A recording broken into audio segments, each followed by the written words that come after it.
I just feel sorry for everyone jumping on thinking there's something cool and exciting going on at the moment. It's really boring as batshit just doing it again.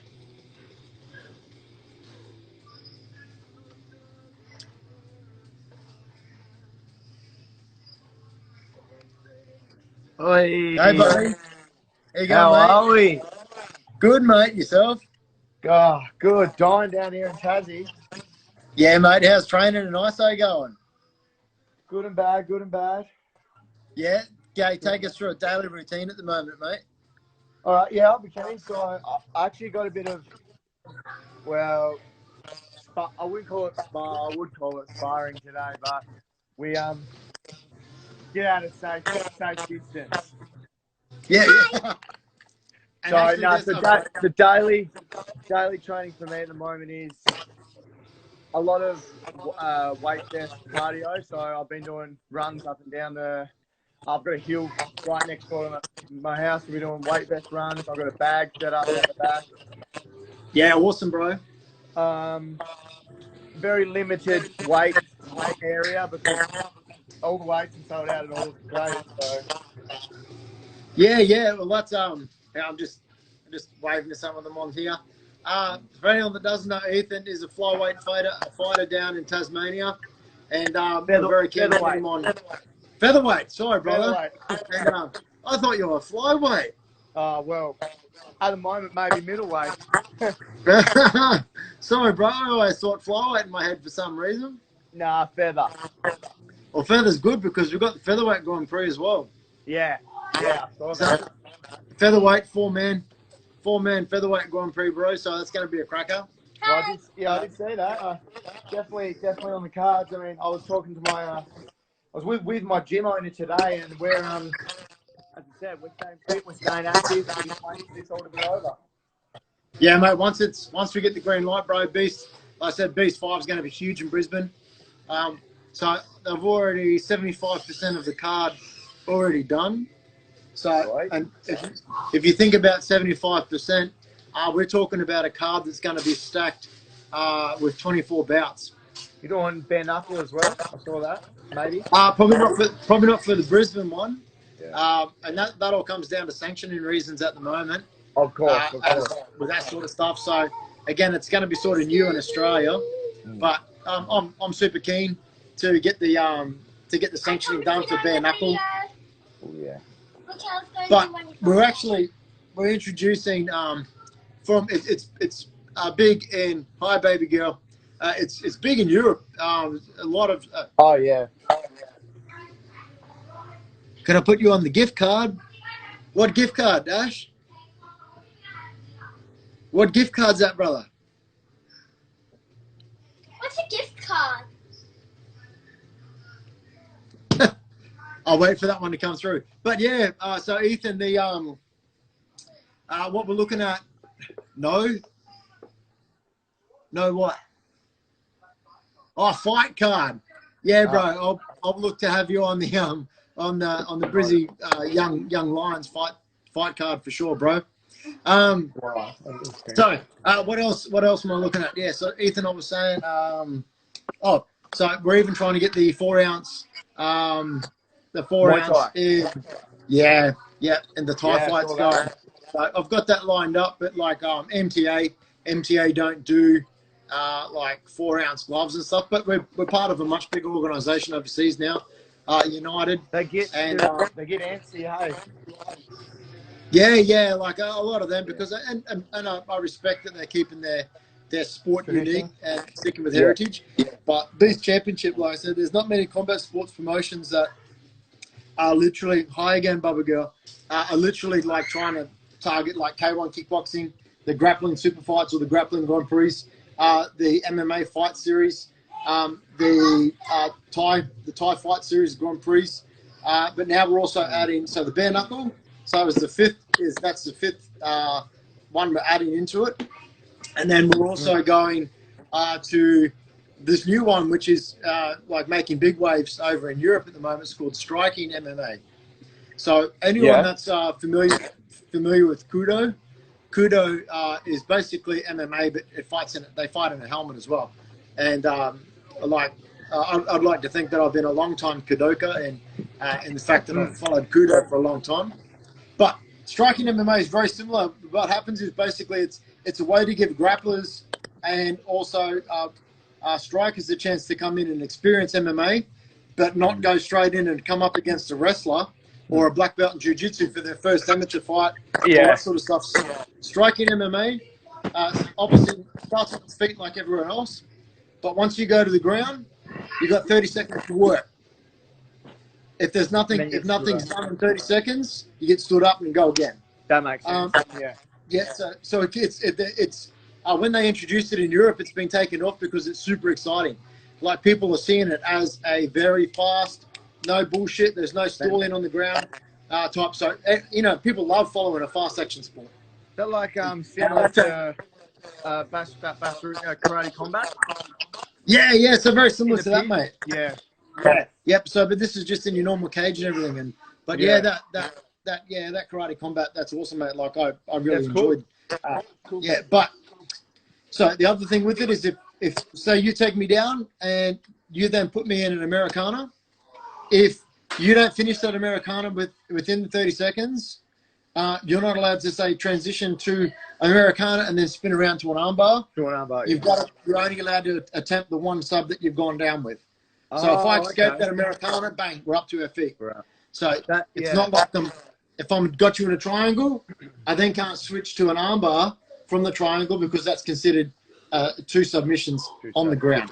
Yeah. So the reason I'm looking for it, and I'll be the first Aussie promotion actually implementing it under UMMA here in Australia, but it's super fast paced. And again, what it helps do is it helps bring the striker and the wrestler into a MMA rule set.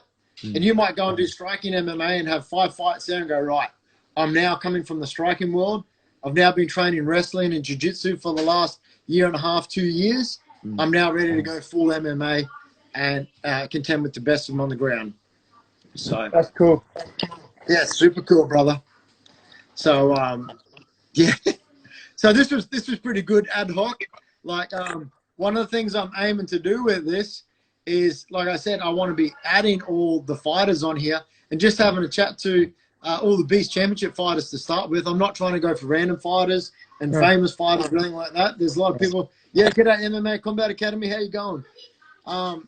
Is I just want to be talking to the fighters that are in with Beast Championship, sharing this. I've got a live screen video going on at the moment. And then I've got some software that I can edit this and then start chucking it up on the Beast Championship page so that I'm not relying on anyone else. You're tired, babe? Give me a kiss. Relying on anyone else, third party, to go and interview and talk to my fighters. They can literally do it straight with the promoter himself. So there's no bullshit. I'm hoping it's going to be a good platform so fighters can talk to me and everyone else out there can see what I'm doing. Did you see the fight brackets I released last week? I did. I saw the Grand Prix and stuff. Yeah. So what I've done is for people, we're introducing what's called semi-pro. So semi-pro means that actually as well. Yeah. Yeah, because like I've had fighters matched their second pro fight, and they're going to get someone with a 12-fight pro record. You know what I mean? Yeah, it's up to the coach and the fighter to obviously do that. But man, there's a lot of experience. So what we've done with semi-pro is literally just a name. You're still a pro fighter, but anyone that says, yeah, Jason, I want to go on to Beast and do the semi-pro path, that means that they're guaranteed that their matchups are always going to be under. Hey, Marty, are going to be under the 5 fights. So obviously, as a matchmaker, I want to also try and matchmake everyone of equal skill, but it gives everyone that benefit and that peace of mind of knowing that, hey, this is my debut fight. I've got a minimum fight purse. Like I've had some of my fighters, and they've been offered as a pro $100 to go and fight on a card, and I'm like, you can't be fucking serious. Who's going to offer a pro? So like mine start at $350 minimum for your first fight, and then they go up. Amateur ticket starter. Yeah, that's it, 100%. And so you've got your minimum, and then you got your commissions on top of that. So what it's trying to do is it's trying to let everyone know that here's your minimum. Now, if you want to work your butt off as a fighter, Like, did you see the ticket commissions I've released beginning of last week? I did. I saw that. I saw that you were doing. I saw bits and pieces. I saw like how much like a fighter gets per 100 tickets they sell. Is that what you mean? I saw that. Yeah. Yeah. I Brian, saw that. my Yeah. brother, keep it metal. Yeah. So, 100%. What that is talking about is if you go and sell as an amateur, it's commission based. But where I'm also talking about sponsorships, you know, because as an amateur you can't get paid a fight purse. But Beast Championship will give you a sponsorship. So your sponsorship as an amateur, when you're selling those tickets and everything else like that, comes under what we've put in under our fight standard SOPs. Is we offer our fighters a sponsorship as an amateur. So we're not paying you a fight purse. We are sponsoring you a set amount if you meet these targets. That makes sense. Yeah, because I mean, I've got some guys, you know, they might go amateur and stay amateur for, 5 years. They might have 15 fights as an amateur. And so this sort of stuff is like, it's like an apprenticeship, you know, like you turn pro, now you're doing your trade. Yeah. Yeah, but now offering these sponsorships, no one else is doing this. So I'm trying to say, it doesn't matter. I'm trying to show people you don't have to speed your way through your amateur fight career. You can have 10 amateur fights and lose them. Yeah, it doesn't matter. Your amateur career, you start fresh for a reason when you turn pro. Yeah, exactly. You know what I mean? And people have got, you got to have that faith in that. This is your apprenticeship. You might go in there, you might get knocked out in 5 seconds. You might do 5-minute rounds for an amateur title. Okay, that's all experience. So what we're trying to do by doing this sponsorship level stuff is to let the fighter go in there and go, right, I can still train my butt off. If I meet my targets, achieve my ticket sales and everything else, I know that I'm coming out of there with the minimum bonus, a minimum Beast Championship sponsorship level of this. And I put it all into the contracts and stuff to keep it honest with people. Yeah, like it's obviously when you're a professional, you get paid to fight, but like whether you're a amateur or a professional, it still costs the same. Like, you know what I mean? And as an amateur, you're probably you're still probably working full time as well.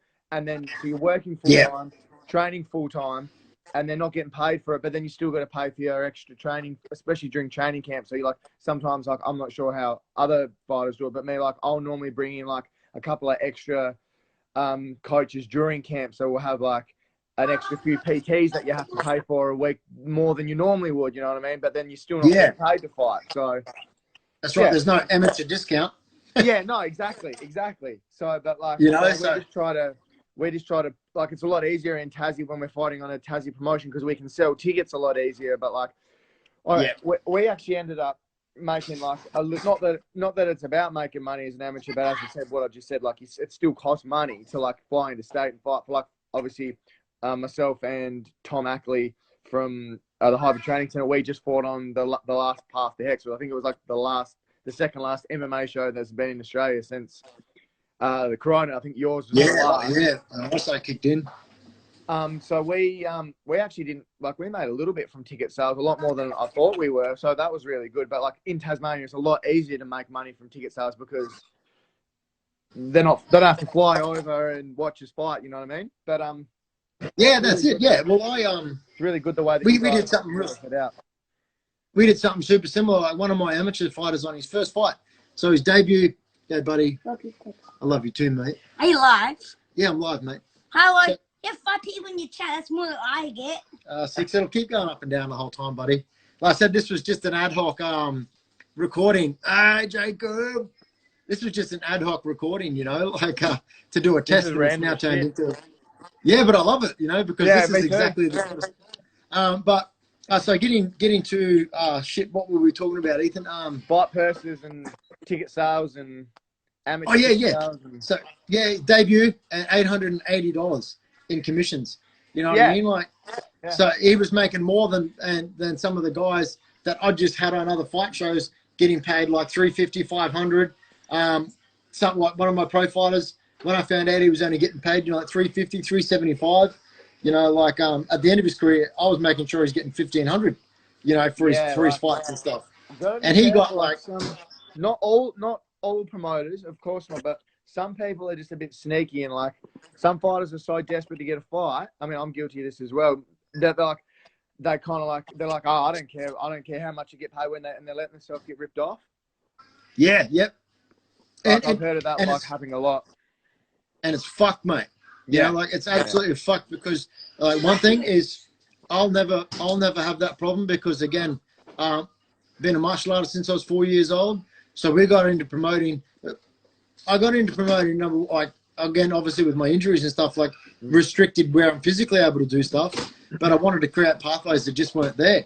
And so doing that from the ground level, working with people that I was watching do dodgy contracts, you know, so what you thought you were signing and what I actually had here in fine print was two different things. Yeah. So I saw that, mate. Like, I've got that many mates that have sent me contracts to read over and look at it. And I'm like, look, not my circus, not my monkey. I can't fix it. But in my circus, I make sure I look after my monkeys. You know what I mean? It's so that's a cool analogy. Yeah.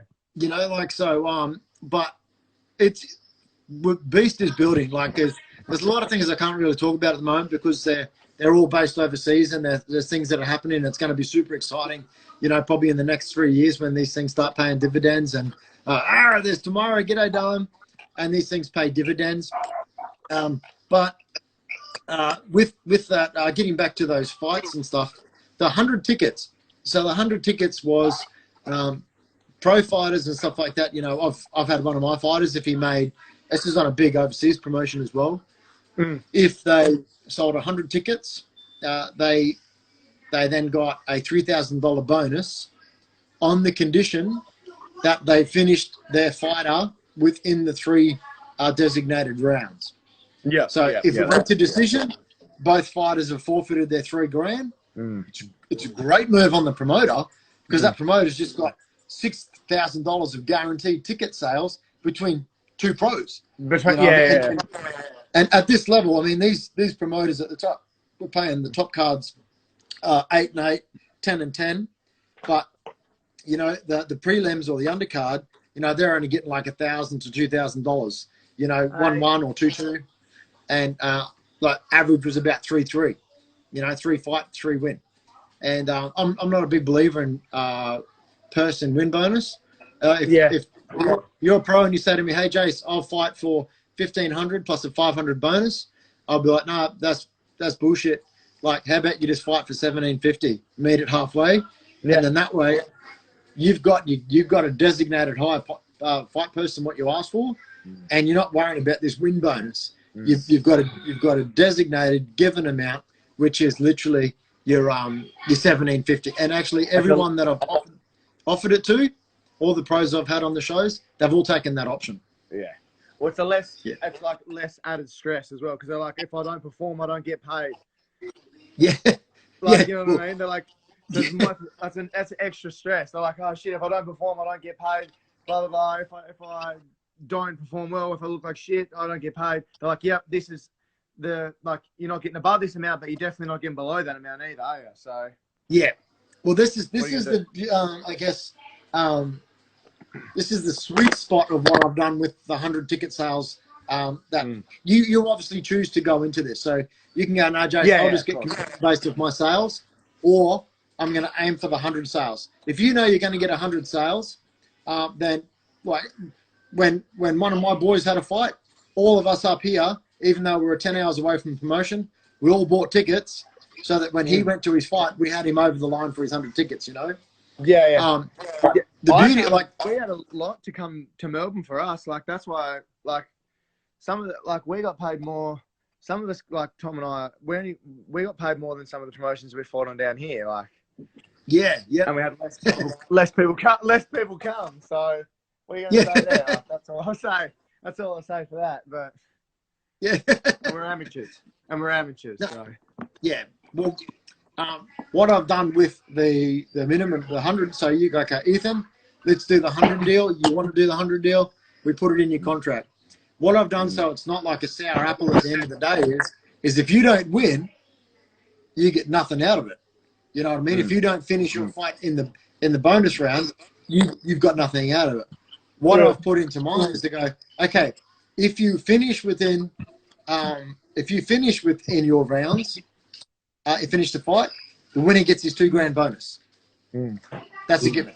So he gets his $2,000 bonus. Yeah. But the other side of which is it's a win-win for the fighter is I go, for selling 100 tickets and being an active fighter to help your promotion out, you now get 50%. So you'll still get $1,000 bonus. Whereas the 100 deal was either all or nothing.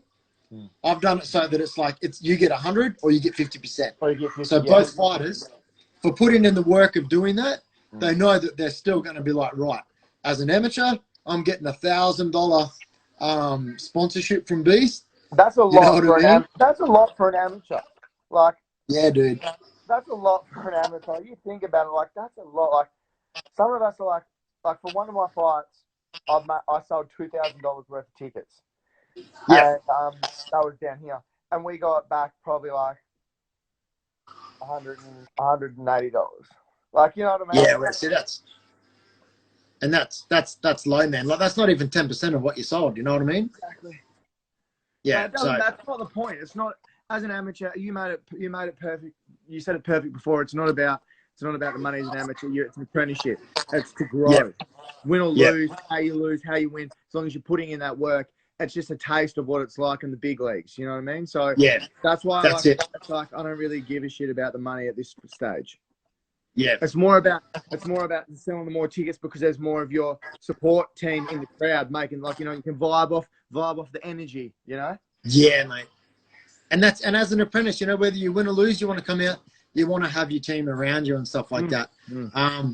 But yeah, the reason I have done it for amateurs as well, and whether I cop flack, I'm the sort of promoter that doesn't give two shits what anyone else thinks. Like I've seen how certain people do it. Trailblazer. Yeah, I'm always about the fighter. So if I can get amateurs starting to go, right, okay, my training camp went for 12 weeks. You know, my next fight camp, I know that if I go out there and I work my butt off and I'm like, hey, who wants to buy tickets? Who wants to get this? Get your money in, get the tickets, jump online.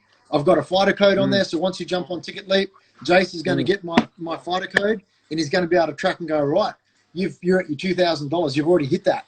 Now you've got your percentage bonus on top of that. The other things that I introduced into it was, so if you go, okay, I fought for Beast Championship. If you come back and you're a recurring fighter, the second time you come back and fight, you get a tiny bonus added on. Loyalty bonus. So your loyalty bonus is... Loyalty bonus. Yeah, the second time you come and fight, you get a small one. Amateurs get a loyalty sponsorship. Yeah. So, as you see, pros get bonuses, you get bonus sponsorships. So that's how I've worded it. Then you come back for a third and a fourth, and it's a sliding scale. So the more you fight, you know, and then there's other things. There's targets. So what I'm trying to, g'day, buddy. What I'm trying to achieve is I'm trying to make the fighter realize that, hey, I might be amateur, but I'm in control of my fight career. Yeah. Exactly. If I go to Beast Championship number 6 and it's down in Sydney and I sell 50 tickets to the crowd there, I know that the promoter's super happy that I've made an effort to do it. When he comes down to Tasmania, he knows that I'm going to be selling seats. Because if I can sell them in Sydney, I'm going to be able to sell them at home. You know what I mean? So exactly. It's going to give you incentive. Well. And so when you're looking after people like that, it becomes a two-way street. I heard a really, really good one, Scott Coker from Bellator. And Chris Cyborg, did you listen to her interview this week on the Bellator channel? Oh, no, I haven't listened to it yet, no. Yeah, well, she raised a really good point. She said Scott Coker doesn't like to think of Bellator fighters as his employees. So if you think of like UFC has a fight roster. You're employed by the UFC. You perform and everything else. Scott Coker of Bellator has said, I like to think of them all as my business partners. We're all built at Bellator, and if all my business partners are able to knock on my door and walk in and say, hey, boss, with this fight coming up, you know, like, can I negotiate this, and this? Instead of just, you know, sending them away, they're have to sit there and negotiate, say, I've got 2 new sponsors that want to come on board, like, what can I do for them? So it's a business partnership. And so it's really funny, like I've heard of 3 big name UFC fighters. Nothing against UFC. I love all of the fight promotions, obviously, Of course, yeah. but they've all said the ability to go there and not be chucked in the peanut gallery, to actually go to Bellator and have a promoter that they can talk to and go, hey, Scott, like, and be told, yeah, you're literally my business partner. The more you promote yourself, the better you do, the more Bellator is going to grow and the more you're going to grow. So go for it. And that's very similar. That's very similar to what we're doing here. But one of the big things that I can't wait to release it as well. But do you follow PFL at all? A little bit, yeah. They do like the what was it? I was watching them just before. Like I had that app downloaded. That's a professional. So you go through like any other division, like any of the top 5 sports, or UFC's now one of the top. You know, they made top 5 with NBL, NBA, and that.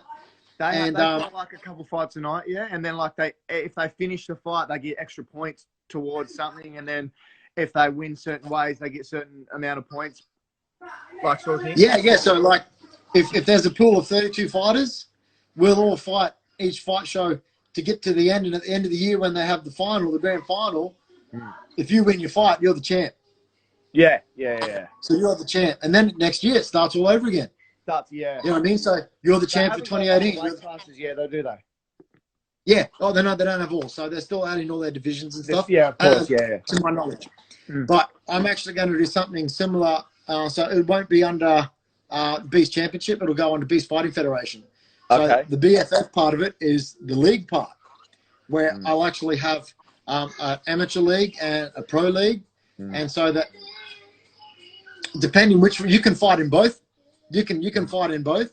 But if you choose to go and say I want to do the league part of it as a professional, if you win that, we're going to have deals lined up with much bigger promoters than us to go. This is our overall best featherweight pro in the country that's won this title.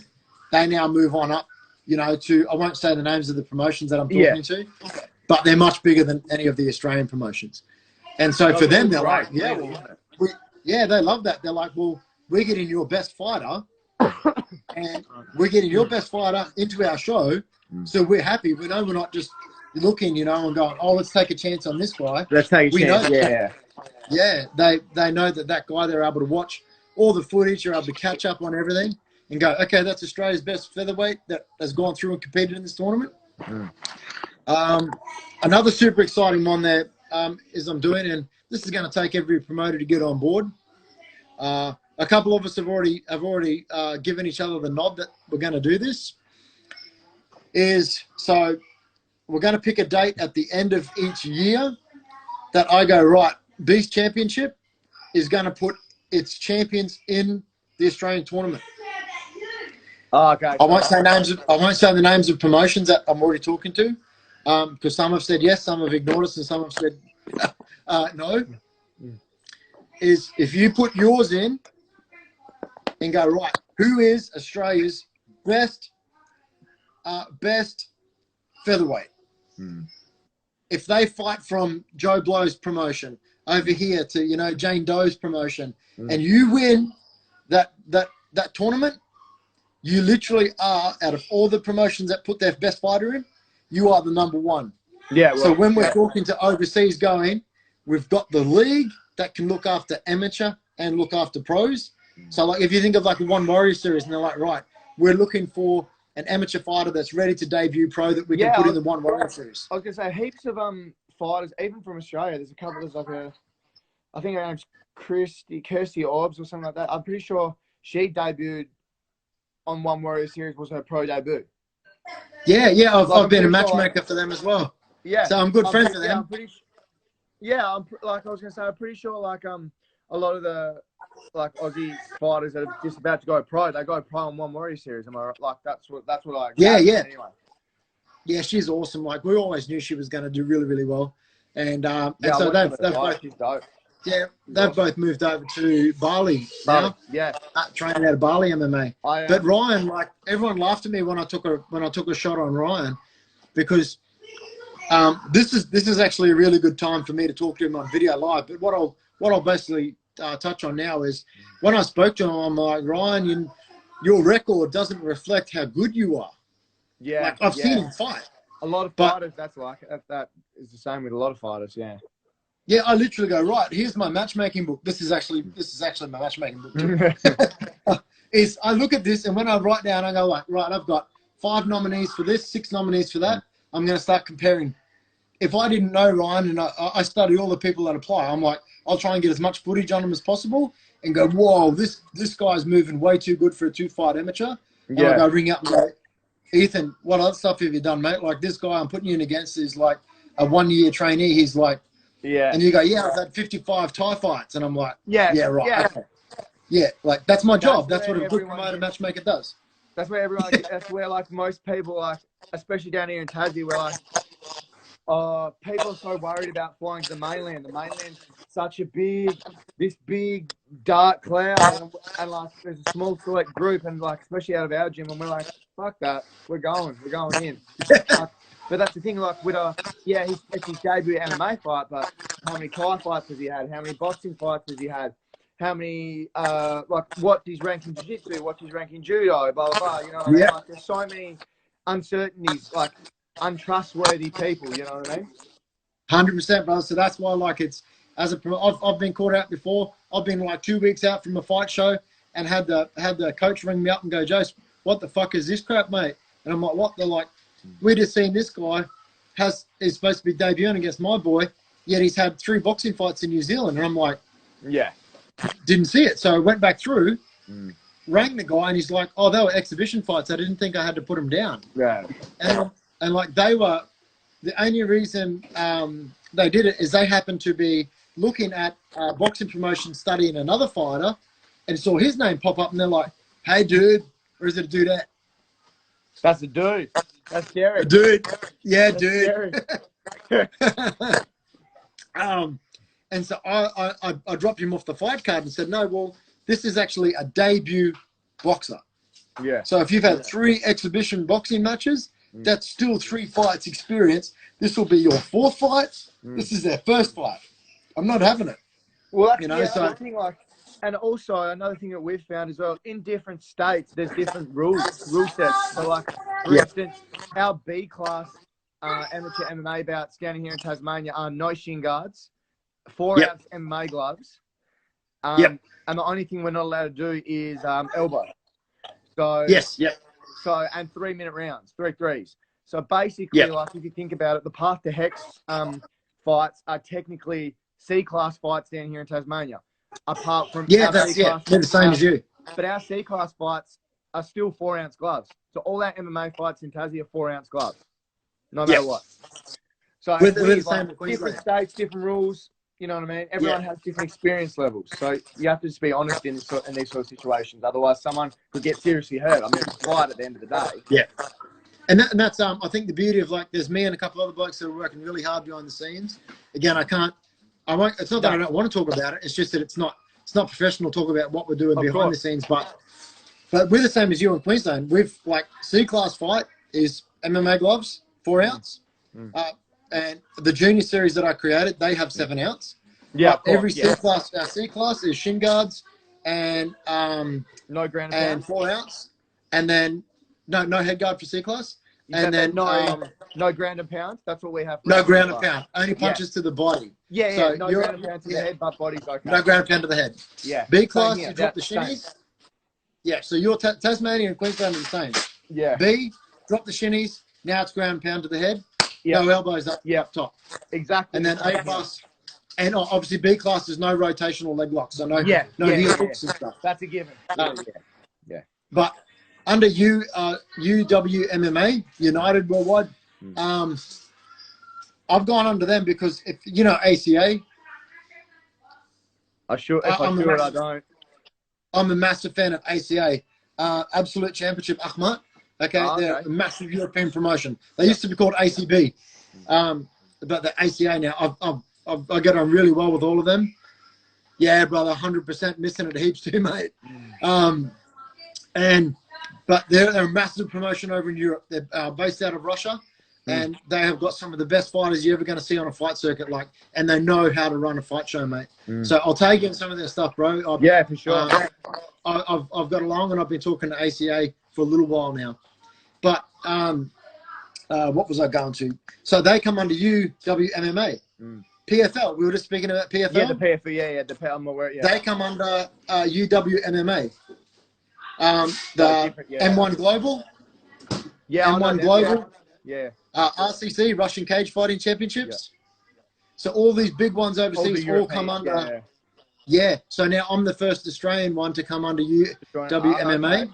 That's cool. So United World. So they're looking at it's one rule set. It's a united rule set for everyone to compete under. So if you are doing and again coming up under your amateurs, you can literally download my Beast Championships rules and go, right, as a C class fighter, as a B class fighter, as an A class fighter, this is exactly what I can do. I think that's what it needs to be. Then everyone's on the same. Everyone's on the same level playing field, sort of thing. Yeah. And again, and the little things that we experience all the time is what is a shin guard? You turn up wearing slip-ons, and then there's the thick one, and then your opponent's got the latest Hayabusa with reabsorption shock pads and stuff in it. So they're going to check your kicks left, right, and center. But then the other side of part of that is you're going to be able to kick them in the head really hard because you've only got a slip on. So I make everyone go, right. That's another thing. You put the same one on. My first MMA fight, I fought in no shin guards and 4-ounce gloves, and I took a shit ton of shots to the head. We fought 3 rounds. It was against actually Jack Wilshaw from Infinite MMA, and it was literally an amazing fight. It was awesome. And then my next MMA fight, which I recently just had, that was in 8-ounce gloves, and I got knocked out. So once again, then it kind of contradicts what I was just saying, because you can still get knocked out in 8-ounce gloves. So it doesn't, you know what I mean? That's crazy. Yeah, bro. Crazy. And that's where people got confused between, I've got a whole session planned for Gamma, because what Australians can't wrap their head around is I'm not supporting Gamma because Gamma allows professionals and amateurs to fight against each other, and we're not having that. And honestly, really? my biggest thing is wake the fuck up. This is, they're looking at the Olympics. So you imagine the Olympic wrestling program, they're an amateur sport. Do you think they're all amateur athletes? No. They all train at the Australian Institute of Sport. The same with the boxers, like that. They've all got sponsors. Olympic boxers are amateurs. Yeah. So what it is the sporting format is amateur rule set. Yeah. The sporting format is. The athlete, how can you train for the Olympics if you're not training like a full-time professional athlete? Imagine sprinting. Yeah, exactly. To go after you've just worked 12-hour shift in the mines, now you're going to get down the track. What the biggest thing, after being over at Gamma and working with people over there and becoming good friends with a lot of the European coaches and stuff, they had people that are in Gamma. Let's take the Russians, for example, or the Kyrgyzstan, Uzbekistan. These teams, they had athletes in there that had over 250 combat sambo fights to their name. So as combat sambo is like MMA, except you wear a headguard. MMA, yeah, it's pretty much except you wear a headguard. Yeah. So they've had 250 of those, but yet our pro fighter with 3 amateur fights and 3 pro fights, for example, so 6 fights. Hang on, this 250 fighter can't fight him. Yeah, no. You know what I mean? He's a pro. On the big stage, they're like, there's no difference to them. You're well remembered. They don't care about, they're looking for the world. Yeah, they're looking for the world amateur champion because they're trying to develop a Olympic pathway for MMA. So you can't be a professional sport to go into the Olympics. So there's big wheels and big people talking to try and make this a possibility, and they're doing really well for both IMAF and Gamma are doing amazing things for getting the sport of MMA into the Olympics. And I think the two of them, whoever gets in, I'm going to be happy to see either get in because it's amazing for our sport. But where I personally chose Gamma because I like the fact that they're you have to be the best. So I don't care if you're back home, you're an amateur or pro fighter. When you compete against, 52 countries at the world tournament in Singapore, you better be the best. Yeah, because yeah. as you saw, look at Illuminati, like they won the tournament, and our two Aussies. So one represented Samoa. Oh, this is the Gamma. Yeah, Gamma. they the literally Gamma. won the $100,000 contract with one, and the other female won the $100,000. So Courtney won best female, and Inna won the best male. Okay, so we were super lucky that they both came from the Australian team. Yeah, but they did that by winning every single fight, and not only did they win, out of all the champs, they then said who won the best. And then you look at Inna's fights, and he was like knockouts and devastating fights, so all that went into it. You know what I mean? Of course, yeah, I do. Yeah, I understand. Yeah, so it's what's the word I'm looking for? It really puts it in perspective when you listen to people jumping up and down in Australia, going, "How dare you have pros and amateurs fighting together?" And you go, "So our pros and amateurs are still going to compete against the guy that's got 250 combat sambo fights under his name." Well, yeah. But we're too good. We're too good to go against him. Come on, it changes it, And the Americans had they had no problem with it because, again, you imagine you go through collegiate wrestling, you win scholarships. Yeah, exactly. You're the best. You go to division. Exactly. You go up your divisions. So when I was saying that, Australian promoters were like, "How dare you, Gamma, be doing this?" They're like, "That's small-minded thinking. All them over there, let's go big. Let's get this amateur fighter a sponsor. Let's make him train full time." So. But I'll have to wrap it up soon. Yeah, me too. Yeah. I'll have to wrap it up soon, but I do want to have another one with you soon. I'll text you about it because I'm also doing fighters and the tattoos. Yes, yeah. Okay, so we'll schedule a date to have another Insta chat this is going to give me a good chance to actually test this one out, see the talking quality, and then after the talk quality, I'm going to chuck it up on the Beast Championship page as a video so people can literally just click on it and watch it. So, so we will get back and we will chat to you about your tattoos. So a fighter and the fighter's tats. Done. Sounds good. But Ethan, massive shout out. Sorry, bro, for thinking of flow out all this time. It must just because you're so lean, bro. That's if you're that lean featherweight. If you're lean for a featherweight, mate, that's good. That's awesome, though, brother. Don't know how this isolation is going about being lean for a featherweight, getting big, getting bulky, getting ready for a comeback. So I'm keen, though. I'm keen. I'm glad. I'm hoping this is all over soon so we can get the ball rolling again. 100%. Look at me. Coronavirus, this isolation's had me up on 104.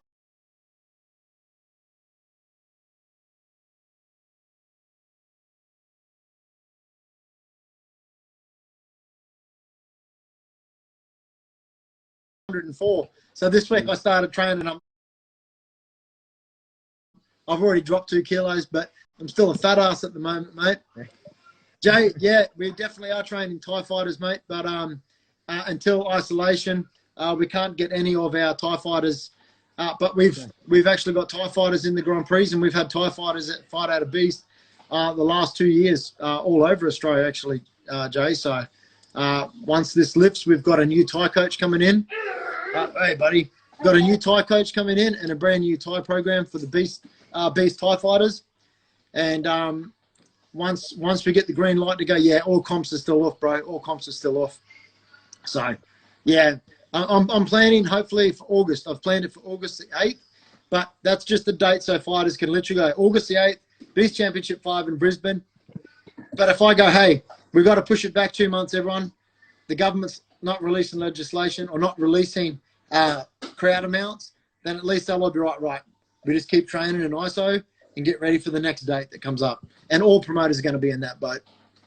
So I can't wait. Everyone should just keep training as much as possible. Anyway, use this time to learn new skills to work on technique, especially Yeah, well, tomorrow I've been working on technique a lot more because obviously you don't have the bodies to train with. So technique. Yeah, and fitness. I've got a couple of instructionals I'm putting up tomorrow, and we're building the old Timor and the old Baghdad gym that we had. Was the broomsticks with cement blocks, and I'll just show them like how we made that. And you go, okay, I got this size bucket for this size weight, this size bucket for this size weight. And it worked perfect when we had nothing, because I got contacted today by one of my students, and he can't find any strength equipment anywhere. He can't order it, he can't buy it. Hey, bud. So I'm like, tomorrow I'm going to show him a very medieval. Can you put flowers? Okay, just let me say bye to Ethan, bud, and then I'll hang up. You want to say bye, Ethan? I'm off anyway. Bye, Ethan. See you later. Cheers, brother. Thanks heaps for the chat, mate. See you later. Bye. See you, bro.